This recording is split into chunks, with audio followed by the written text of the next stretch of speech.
नमस्कार दोस्तों, युक्ति आईएएस में आपका हार्दिक स्वागत है। आज है 24 सितंबर और आज हम बात करेंगे आज के महत्वपूर्ण करंट अफेयर पे। आगे बढ़ने से पहले जिन लोगों ने चैनल को सब्सक्राइब न किया, चैनल को सब्सक्राइब कर लें। पिछले 2-3 दिनों से लगातार मैं क्लास नहीं ले पाया, किसी कारणवश थोड़ा व्यस्तता की वजह से नहीं ले पाया। लेकिन आज जो है क्लास जो है करंट अफेयर का लिया जाएगा, तो ले ही रहा हूँ मैं से। ऑनलाइन टेस्ट सीरीज है, दोनों माध्यम में भी है, हिंदी में भी है, इंग्लिश में भी है। बहुत सारे बच्चों की क्वेरी आ रहा है कि सर ये टेस्ट हिंदी में है कि इंग्लिश में, तो बाइलिंगुअल है। ठीक है, हिंदी में भी दे सकते हो, इंग्लिश में भी दे सकते हो। कोई भी टेस्ट देना हो, यूपीएससी का, स्टेट पीसीएस का, one day exams, SSC, banking, railway, UP, Bihar दरोगा, एफसीआई, बूस्टर, डीआरडीओ, तो गूगल के प्ले स्टोर पे जाइए और जैसे मैंने कहा था कि वीडियो बना दूंगा, तो कल आपको संडे कल वीडियो मिल जाएगा। ठीक है, कल मैं बना दूंगा वीडियो। गूगल के प्ले स्टोर पे जाइए, युक्ति आईएएस सर्च कीजिए, वहां पे ऐसे ही लोगो मिलेगा आपको युक्ति आईएएस का। अपने आप को रजिस्टर्ड कीजिए। रजिस्टर्ड करने के बाद अपना आईडी, जो भी ईमेल आईडी यूज करते हैं, ईमेल आईडी यूज कीजिए। जो पासवर्ड बनाना, अपना खुद का पासवर्ड बना लीजिए। कोई भी रजिस्टर्ड मोबाइल नंबर पर अपने ओटीपी मंगाइए जिसको यूज करते हो आप, और वहां पे जाकर सब्सक्रिप्शन आप लोग ले सकते हैं। ठीक है, ये सब रहा। अगर लूसेंट का टेस्ट सीरीज किसी को ज्वाइन करना है, तो लूसेंट का टेस्ट सीरीज भी आप लोग ज्वाइन कर सकते हैं। इसके साथ साथ दैनिक जागरण राष्ट्रीय संस्करण का अगर किसी को पीडीएफ चाहिए, तो 1 साल का पूरा पीडीएफ है। ये अमर सर के द्वारा तैयार किया हुआ पीडीएफ है और सभी का योगदान है बहुत अच्छा खासा। लेकिन इतना बेहतरीन तरीके से करंट अफेयर जो आपको बताया जाता है, दैनिक जागरण का राष्ट्रीय संस्करण अमर सर के द्वारा कराया जाता है, वो मतलब समझिए कहीं नहीं मिलने वाला। इतना मेहनत कोई नहीं करता है। Final strike UPSC PSC question 10,000 question का सेट है। एमसीक्यू मल्टीपल चॉइस क्वेश्चंस है। किसी को ज्वाइन करना हो तो दोनों माध्यम में भी है। चलिए, तो आज हम टोटल 4 टॉपिक को उठाए हैं जो इम्पोर्टेंट है। और जैसे मैंने कहा कि पिछले 2-3 दिनों से मैं क्लास भी नहीं ले पाया था व्यस्तता की वजह से, लेकिन क्लासेज होंगे। अंतर्राष्ट्रीय शांति दिवस सबसे पहला टॉपिक हमारा रहेगा, जो 21 सितंबर को मनाया जाता है। दूसरा इंपॉर्टेंट है, न्यूज स्पोर्ट्स से है कि रोजर फेडरर ने टेनिस से संन्यास की घोषणा किया, ये इंपॉर्टेंट है। तीसरा जो है, एंजेला मार्केल जो जर्मनी की पूर्व चांसलर थी, उन्होंने 2022 यूनेस्को शांति पुरस्कार जीता है। और चौथा जो बात कर रहा हूँ, अम्बेडकर सर्किट के बारे में हम लोग बात करेंगे, क्योंकि रामायण सर्किट, पॉवर सर्किट के बारे में हम लोगों ने सुना है। अब हम अम्बेडकर सर्किट के बारे में बात करेंगे। तो आइए सबसे पहले हम शुरुआत करते हैं, समय व्यर्थ नहीं करते, और सबसे पहले शुरुआत करते हैं अंतर्राष्ट्रीय शांति दिवस, इंटरनेशनल डे ऑफ पीस। अंतर्राष्ट्रीय शांति दिवस 21 सितंबर को पूरी दुनिया में मनाया जाता है, अंतर्राष्ट्रीय शांति दिवस। और चूंकि शांति का संदेश तो सभी चाहते हैं, कोई भी विश्व का कोई ऐसा देश नहीं है जो शांति नहीं चाहता है, क्योंकि शांति इसलिए चाहता है, सभी देश की शांति अमन चैन रहेगा तभी वो देश तरक्की करेगा। हर जगह वार का समय है, हर जगह टेररिज्म है, आतंकवाद है, बहुत सी चीजें हैं। लेकिन वो देश तभी तरक्की कर पाएगा जब वहां पर पीस हो, शांति हो, अमन हो, चैन हो। तो इसीलिए 21 सितंबर को अंतर्राष्ट्रीय शांति दिवस मनाने की घोषणा किया गया है। चलिए इसके बारे में जिक्र करता हूँ।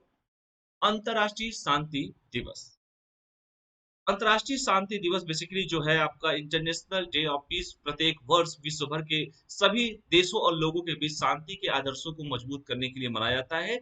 21 सितंबर को प्रत्येक वर्ष मनाया जाता है। तो इस बात को याद रखिएगा, ये एक अल्टरनेट नहीं चलता है, प्रत्येक वर्ष 21 सितंबर को चलता है। तो 21 सितंबर को हर साल प्रत्येक वर्ष जो है सभी देशों और लोगों के बीच में शांति के आदर्शों को मजबूत करने के लिए मनाया जाता है। और आगे बढ़ते हैं और जानते हैं इसका महत्वपूर्ण क्या है। शांति दिवस में महत्वपूर्ण क्यों है, इस पे बात करते हैं। इसका मेन मकसद ही होता है शांति को फैलाना। अंतरराष्ट्रीय शांति दिवस उन लोगों के प्रयासों को स्वीकार करता है जिन्होंने संघर्षों को समाप्त करने और शांति को बढ़ावा देने का प्रयास किया है। आजादी की लड़ाई हो, चाहे कोई भी वर्ल्ड वार हो, हमेशा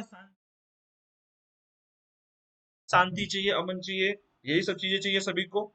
तो हम शांति की बात कर रहे हैं, इसलिए 21 सितंबर को अंतरराष्ट्रीय शांति दिवस मनाया जाता है। तो अंतरराष्ट्रीय शांति दिवस बेसिकली उन लोगों के प्रयासों को स्वीकारता है जिन्होंने संघर्ष को समाप्त करने और शांति को बढ़ावा देने का प्रयास किया है। और इस दिन को बेसिकली युद्ध विराम दिवस के रूप में मनाया जाता है, क्योंकि जब युद्ध विराम होगा तभी तो शांति आएगी। इसीलिए इस दिवस को युद्ध विराम दिवस के रूप में मनाया जाता है। और आगे बढ़ते हैं। एकदम बेसिक चीजें बता रहा हूँ जो एकदम मतलब चाहे प्री में यूज करो चाहे मेंस में यूज करो। तथ्य भी देख लीजिए कि संयुक्त राष्ट्र महासभा द्वारा यूनाइटेड नेशन जनरल असेंबली, जो संयुक्त राष्ट्र महासभा है, यूनाइटेड नेशन जनरल असेंबली जो है आपका, संयुक्त राष्ट्र महासभा के प्रस्ताव के तहत वर्ष 1981 में शांति के अंतर्राष्ट्रीय दिवस के रूप में 21 सितंबर को नामित किया गया था। और यह दिन यूएनजीए का मतलब है यूनाइटेड नेशन जनरल असेंबली संयुक्त राष्ट्र महासभा के अपने उद्घाटन सत्र के साथ मेल खाता है, जो आमतौर पर सितंबर के तीसरे मंगलवार को सालाना आयोजित किया जाता है। तो सबसे पहले ये जो शांति की बात 1981 से की गई थी यूनाइटेड नेशन संयुक्त राष्ट्र महासभा के द्वारा, एक प्रस्ताव लाया गया था वर्ष 1981 में, और इसी प्रस्ताव के द्वारा शांति के अंतर्राष्ट्रीय दिवस के रूप में 21 सितंबर जो डेट था उस नामित किया गया कि यही डेट होगा। और यह दिन चूंकि जो है संयुक्त राष्ट्र महासभा के अपने उद्घाटन सत्र के साथ चूंकि मेल खाता है, जो आमतौर पर सितंबर के तीसरे मंगलवार को सालाना आयोजित किया जाता है, इसीलिए 21 सितंबर को अंतरराष्ट्रीय शांति दिवस मनाया जाता है। ठीक है, तो ये रहा आपका अंतर्राष्ट्रीय शांति दिवस के बारे में। इसके साथ ही साथ शांति में एक साथ रहने के लिए अंतर्राष्ट्रीय राष्ट्रीय दिवस क्या है, थोड़ा सा इसके बारे में जान लीजिए कि प्रत्येक वर्ष 16 मई को, ये तो शांति की बात किया गया, लेकिन अंतर्राष्ट्रीय शांति दिवस international day of living together in peace, एक साथ रहने की बात अगर किया जाए तो प्रत्येक वर्ष 16 मई को संयुक्त राष्ट्र यूनाइटेड नेशन और विश्व के विभिन्न हिस्सों में कई अन्य संगठनों द्वारा शांति में एक साथ रहने का अंतर्राष्ट्रीय दिवस मनाया जाता है। और यह दिन जाति, लिंग, धर्म और भाषा के बावजूद अंतर्राष्ट्रीय सहयोग प्राप्त करने, मानव अधिकारों के सम्मान को बढ़ावा देने और स्वतंत्रता को बढ़ावा देने के लिए मनाया जाता है। इसलिए प्रत्येक वर्ष 16 मई को संयुक्त राष्ट्र और विश्व के अन्य विभिन्न हिस्सों में कई अन्य संगठनों द्वारा शांति में एक साथ रहने का अंतर्राष्ट्रीय दिवस मनाया जाता है। इसके साथ ही साथ यह दिवस जाति, लिंग, धर्म और भाषा के बावजूद अंतर्राष्ट्रीय सहयोग प्राप्त करने, मानव अधिकारों के सम्मान को बढ़ावा देने और स्वतंत्रता को बढ़ावा देने के लिए मनाया जाता है। तो ये रहा शांति में एक साथ रहने के लिए अंतर्राष्ट्रीय दिवस 16 मई को संयुक्त राष्ट्र और विश्व के अन्य हिस्सों में कई अन्य संगठनों के द्वारा शांति में एक साथ रहने का अंतर्राष्ट्रीय दिवस मनाया जाता है। और यह दिन जो है जाति, लिंग, धर्म और भाषा के बावजूद अंतर्राष्ट्रीय सहयोग प्राप्त करने, मानवाधिकारों के सम्मान को बढ़ावा देने और स्वतंत्रता को बढ़ावा देने के लिए मनाया जाता है।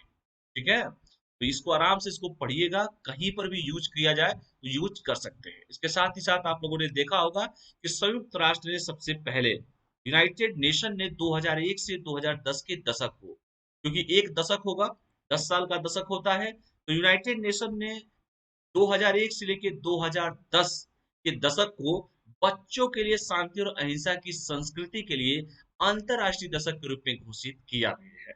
तो संयुक्त राष्ट्र ने 2001 से 2010 के दशक को बच्चों के लिए शांति और अहिंसा की संस्कृति को विकसित करने के लिए अंतरराष्ट्रीय दशक के रूप में घोषित किया है, international decade for a culture of peace and non violence for the children of the world. अर्थात 2001 से 2010 के दशक को बच्चों के लिए शांति और अहिंसा की संस्कृति के लिए अंतरराष्ट्रीय दशक के रूप में घोषित किया है। ठीक है, तो ये रहा पहला टॉपिक। और दूसरा टॉपिक हम स्टार्ट करते हैं। रोजर फेडरर साहब ने टेनिस से संन्यास की घोषणा किया है। सभी लोग जानते होंगे टेनिस खिलाड़ी हैं, और 41 वर्ष की उम्र में, एक छोटी सी उम्र में ये खिलाड़ी जो है चूंकि खेल के मैदान में खेलता है। और खेल क्या है, खेल बेसिकली एक समन्वय है, इंटीग्रेशन है। खेल अपने साथ कई चीजों को एक साथ लेके आता है, क्योंकि खेल हमेशा खेल की भावना से खेला जाता है, लेकिन उसमें पार्टिसिपेशन सभी का होता है। जितने खिलाड़ी होते हैं, खेल बहुत कुछ सिखाता है। एक सबसे पहले सिखाता है कि खेल किस तरह से सहयोगिता बढ़ती है, उस खेल से प्रतिस्पर्धा के साथ साथ एक मिठास भी बढ़ता है। खेल चूंकि कई सारे खिलाड़ी मिलकर खेल को खेलते हैं, तो इसके साथ ही साथ एक खेल एक आपके हर आइडियोलॉजी, हर विचार को अपने बढ़ाता है। कभी प्लस होता है, कभी माइनस होता है, कभी आप जीतते हैं, कभी हारते हैं। तो स्पोर्ट ऐसी चीज है कि आपको हर चीज वहां पे सीखने को मिलेगा। कभी आप अच्छा खेलेंगे, कभी आपको लगेगा एकदम आउट हो गए हम। खेल हमेशा एक मित्रता को बढ़ाने की बात की जाती है, इसलिए खेल जो है सभी लोग खेलना पसंद भी करते हैं। और रोजर फेडरर ने टेनिस के संन्यास की घोषणा किया है। बहुत ही कम उम्र में इन्होंने अपने नाम पे इतना ज्यादा कर दिया है कि इतिहास इनको हमेशा याद रखेगी। जैसे क्रिकेट के इतिहास की अगर हम बात करें तो Sachin Tendulkar, master master little master Sachin Tendulkar, Bharat Ratna Sachin Tendulkar, जब तक इतिहास रहेगा तब तक उनका नाम रहेगा। वैसे ही टेनिस में रोजर फेडरर साहब हैं, इन्होंने 41 वर्ष की उम्र में टेनिस से संन्यास लेने की घोषणा की है। तो चलिए हम बात करते हैं रोजर फेडरर साहब के बारे में। 15 सितंबर 2022 को, अभी बहुत ही जल्दी 15 सितंबर 2022 को रोजर फेडरर ने अंतरराष्ट्रीय टेनिस से संन्यास की घोषणा किया है। कहा है कि भैया अब हम ना खेल पाएंगे, अब हम संन्यास उन्यास लेना चाहते हैं। इसके साथ ही साथ 23 सितंबर से शुरू होने वाला लेबर कप रोजर फेडरर का अंतिम टूर्नामेंट होगा। यानी कि 23 सितंबर तो फिलहाल अब हो चुका है। आज तो 25 सितंबर है, सॉरी 24 सितंबर, यानी कि कल के दिन जो है जो लेबर कप हुआ था वो रोजर फेडरर साहब का आखिरी टूर्नामेंट मैच था और वह 41 वर्ष की उम्र में सेवानिवृत्त हो रहे हैं।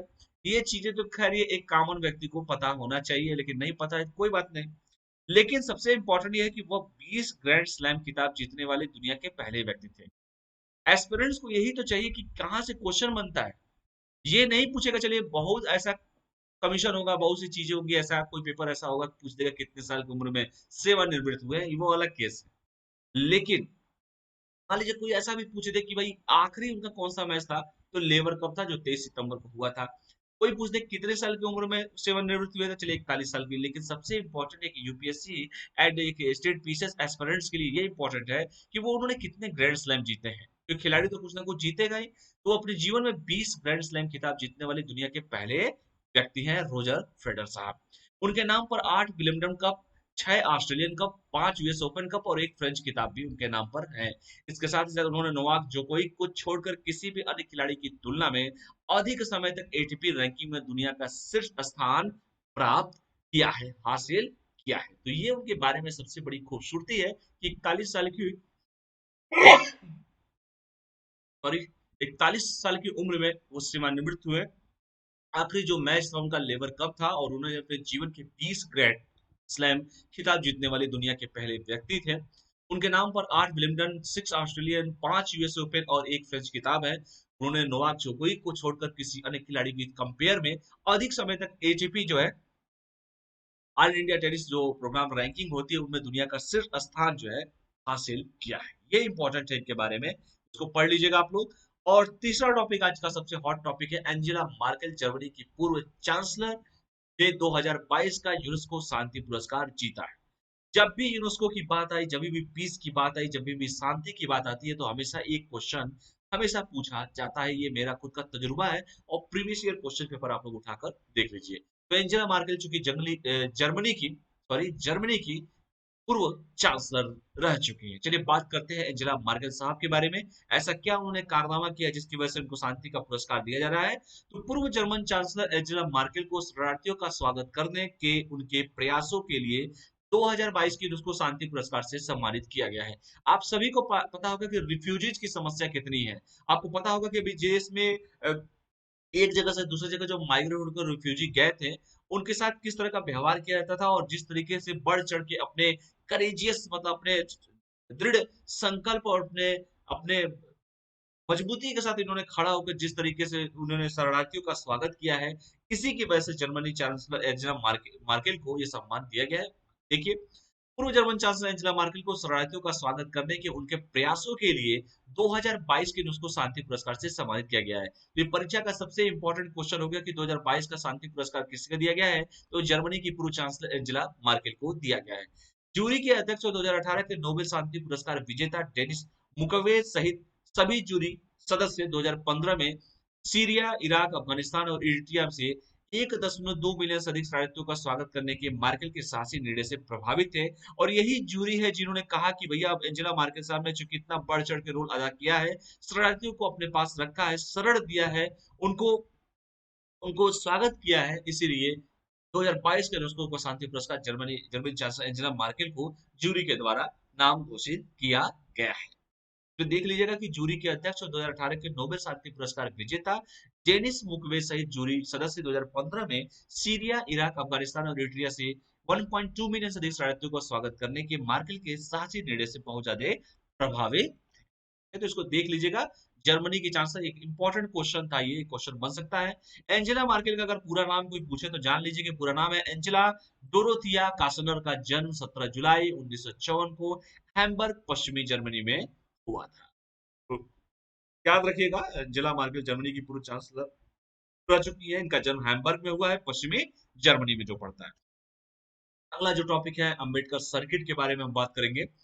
तो चौथा टॉपिक है, क्योंकि समय कम है, आप लोगों के पास बीपीएससी का पेपर भी है 30 सितंबर को, सभी जानते होंगे।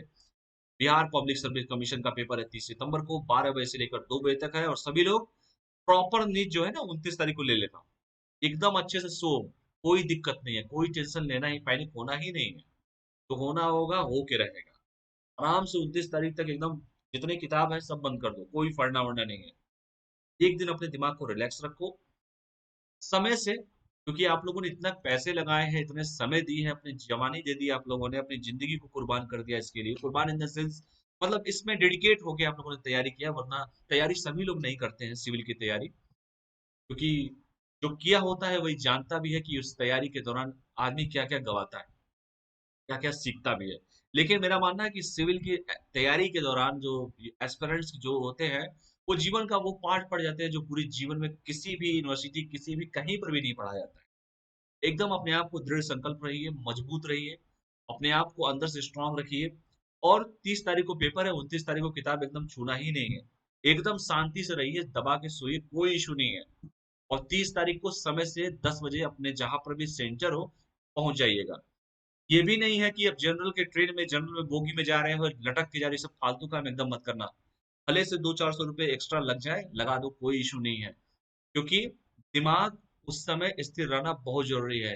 ये 12 से 2 जो 2 घंटा अपने जीवन डिसाइड करने वाला ये समय है। ये समय जीवन डिसाइड करने, जैसे शादी के समय लोग जाते हैं ना अच्छे से कपड़ा पहन के, एकदम शांति से अच्छे से सब लोग जाते हैं, वैसे ही आपको भी एकदम दिमाग स्थिर करके, एकदम नहा धोकर, दिमाग फ्रेश करके समय से पहले 10 बजे पहुंच जाना है। ठीक है? आराम से पहुंचिए, सेंटर पे जाइए, अपने रोल नंबर जाइए, आराम से वहां बैठिए, किसी से बात उत नहीं करना है, शांति से बैठिए, अपने आप को रिलैक्स रखने की पूरी कोशिश कीजिए।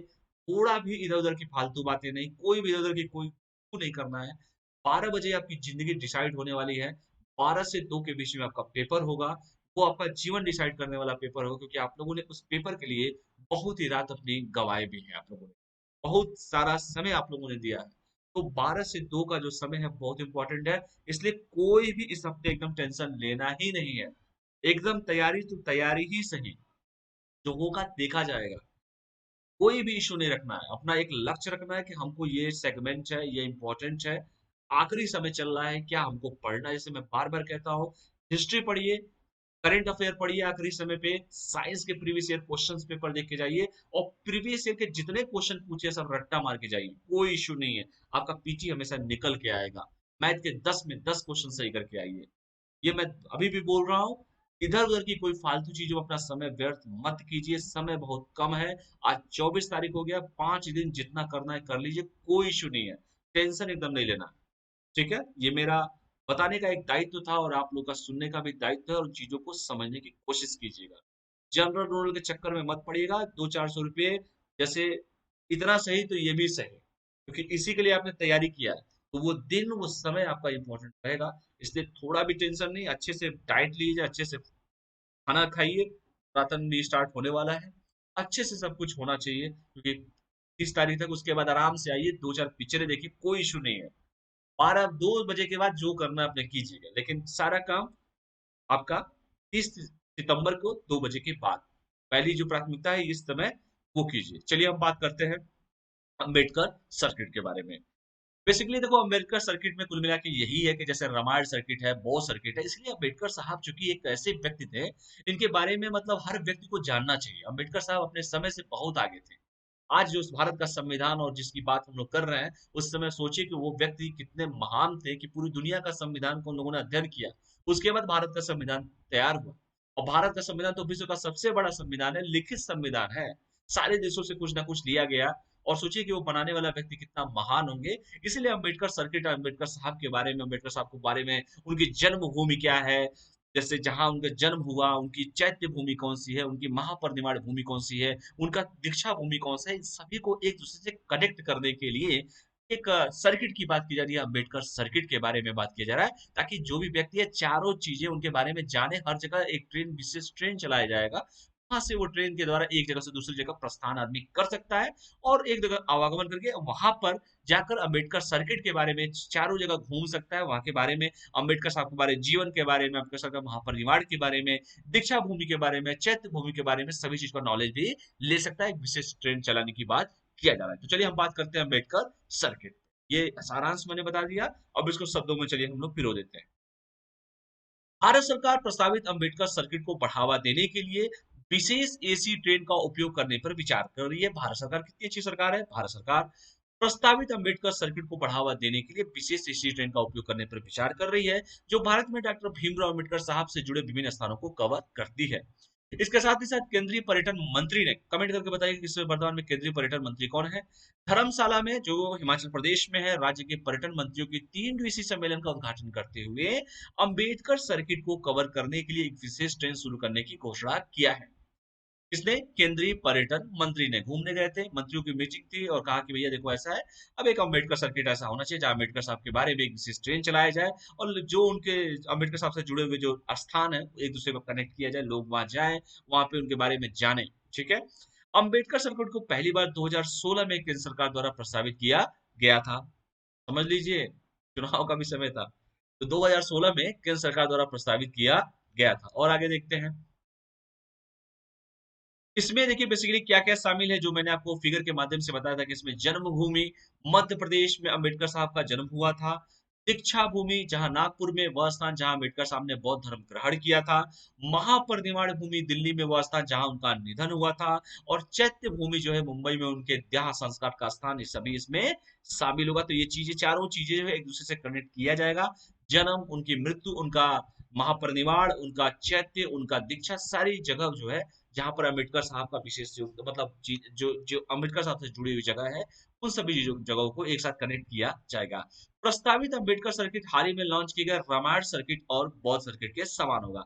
आपको पता होगा कि रामायण सर्किट की बात किया गया है कि राम जी से जुड़े हुए सारे स्थान को एक दूसरे से कनेक्ट करना है ताकि पर्यटन को बढ़ावा मिल सके और जो लोग हैं वो हर जगह वहां पे जाकर वहां पर यात्रा कर सके, हर जगह के बारे में लोग जाने, इसलिए रामायण सर्किट बॉ सर्किट भी चल रहा है। उस पर भी काम प्रॉपर तरीके से चल रहा है पर्यटन मंत्रालय के द्वारा।